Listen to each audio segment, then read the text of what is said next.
Chipira gotsi wangu achitotera wokumashure. Zvikanzi Nemuroora, kuda kupfuchinyura zvinhu zvakasungwa Nemuroora mbiyenyu.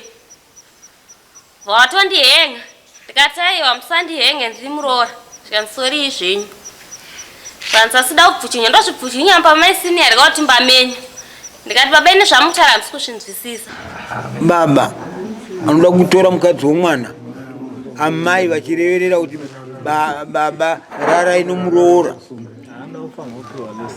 Anoda kupiwa lesson vanhu ivavo. Kana uchida news dziri up to date wangu Bahasha TV ndo the best entertainment reti kubva kumarutivi mana yese muZimbabwe. Bahasha TV, nyaya sezvadziri. Murume akazoenda kuHarare akaenda achinzi ari kunoshanda, ndofunga ane 2 years.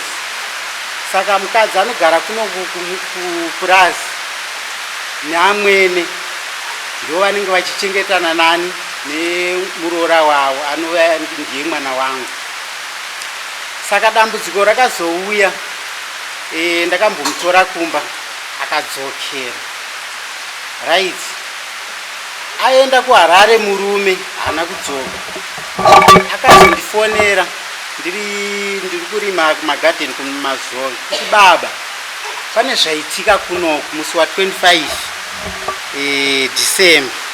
Akabva kuChristmas, ndofunga akasvika kumba mhenu kunofanira kuma 9 kuma 8. Asvika mumba make ndokuteerwa namuneka nemadzimai yavo. Vasvika ndobva vamuti Nemuroora, nyaya iripo ndeyekuti waona kuti 25 asvika murume wako hana kuuya kubva kuHarare. Nyaya iripo ndeyekuti iwewe wakasungwa kuti murume wako asakude. Ndofati ho, saka ndoita sei zvikachinzi ndinoda kukusunungura. Kana muchindisunungura kuti murume wangu auye zvakanaka. Zvikachinzi uchaudzwa nani na amwene wako ava. Iye ndokuenda kumba. Iye mwana wangu ndokutera naamwene wake kupi kuna amuneka kuna Tezvara kuti gai ndiudzwe kuti ndinosunungurwa sei. Ndokunzi aiwa unoudzwa nani naamwene wako. Ndokuti amwene chiuyai mundiudze. Ndobva vaenda kupi kumba kwake usiku. Ndokunzi no, nyaya iripo ndeyekuti iwewe unofanira kurara naTezvara vako. Kana wagara navo unenge wasununguka nekuti pane hembe dzako dzakatorwa mhene 3 type dzaanopfeka ndo dzakaiswa mumwena.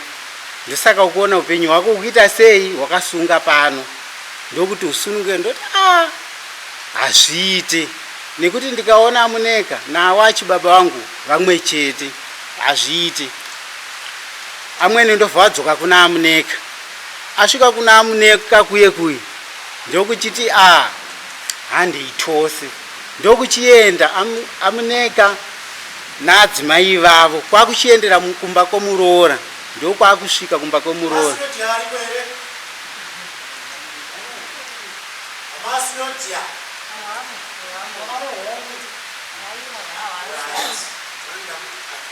Ndokuchisvika kumba kwoMuroora.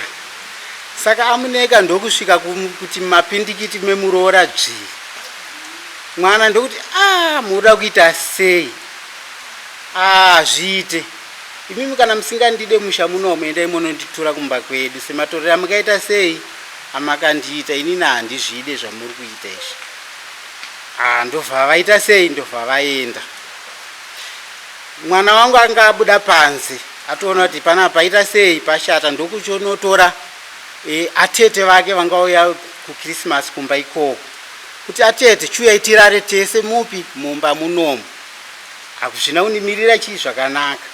Varara vakazouya futi netochi vari 2 kwakuchivheneka mumba muye mukavada kutopinda.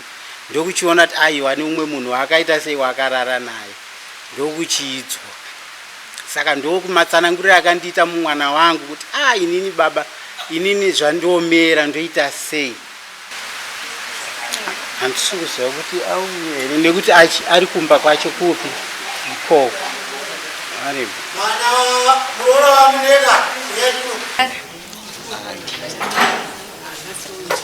Tinopika naMwari zvachataura nezvechokwadi.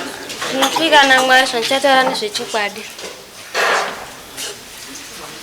Taura izvi. Inini musi wa25 musi weChristmas. Ndakabva kwandaibva kumafaro. Chiterege ndiende kumba. Kunorara. Ndakatobata unoone wangu amai wepanext door pedu chitotenda nawo kuchitenda kumba. Saka amai Sinodhia wakabva wabvunza amai kuti ndame clever wami nawo. Zvikanzi ndame clever. Ndaenda kumba kwangu. Ndaitofunga kuti mumwe wandiwarara naye ndinaye akarara. Iwobva watera. Zvikanzi Muroora mudiwa naTezvara. Ndikati ndiri kuuya. Andakuenda. Vazoyaptika ichi2. Zvikanzi kwandakudza kuti mubudiwa 1 maregere chikuya. Ndaenda. Ndakugara pasi zvikanzi asinga henyu mugari pasofa. Zvikana Tezvara. Ambuya ndaratidzwa. Makanongohatsoka makatoa chipfeko chenyu zvikaiswa mushonga. Nobva zvacherwa gumba pasi zvafuchirwa ndikazviperi. Asi munhu akazvichera. Muroora mubenyu mukadzi waNesibheti. 2. Panapa muti makagara samunogara muti wamusikana webasa panapa naMwene wenyu. 3. Shepati paakabva kwaHarare pakauya nokusiyai panapa akauya nosarenda kuti mukadzi andichada kana dzimba achienda kumba kwawo. 4. Kuona amai venyu ari apo vatori varoyi vava vanotoziva zveuroyi popai. Kunyepa here mesinoti zvikadzi chokwadi. Ndakutya ndikati ndazvinzwa ndakuenda. Ndichipira gotsi wangu achitoterawo kumashure. Zvikanzi Muroora kuda kubvuchunyura zvinhu zvakasungwa nemuroora mbiyenyu. Vatondihenga. Ndikati aiwa musandihenge ndiri Muroora. Zvikanzi sori izvenyu. Zvikanzi asida kubvuchunya ndozvibvuchunya pamai senior kuti mbamenyu. Ndikati baba ine zvamutaura handisi kuzvinzwisisa. Vakatanga kutaura masaini. Ndikati ina handisi kunzwisisa. Zvikanzi mai Sinodhia kudzai Muroora kuti ndomubatsira nei. Zvikanzi rarai naTezvara ndikuti ndibvuchunyure zvikasunga. Ndikati aiwa ina handirare naTezvara ndiite izvozvo. Zvikanzi namai Sinodhia ko imi mukurambire chii? Apa ndiri muti mune dambudziko apa makauya norambwa nemurume munhu akana murume mukurambire chii? Ndikati hazvina basa. Ndonyaya yacho.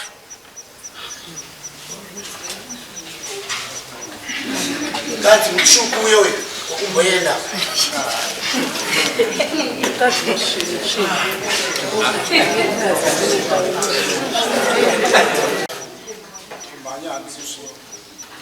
So nyaya inofunga ngati tawe musi wa19 Tezvara yenyu varipo ava Amwene yenyu varipo vasungwe mawiri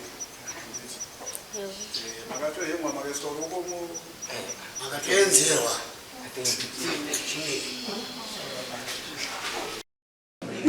Right, mapurisa presiding wasati ataura purisa hoye uchidza munekati musi wa19 ama Sinodhia mobva mavapa yavo sabo vakarega kuya musi wa19 vapara mhosva apa vashoradani variko vashoradani vanofanira kuya nofine. Unobva mavaudza kuti munhu anofaini $30 shoradani $30. Muroora oita sei zvaamboibvuchunura kuti anga ari uko adzokere pamba pake. imamboya muchibva pano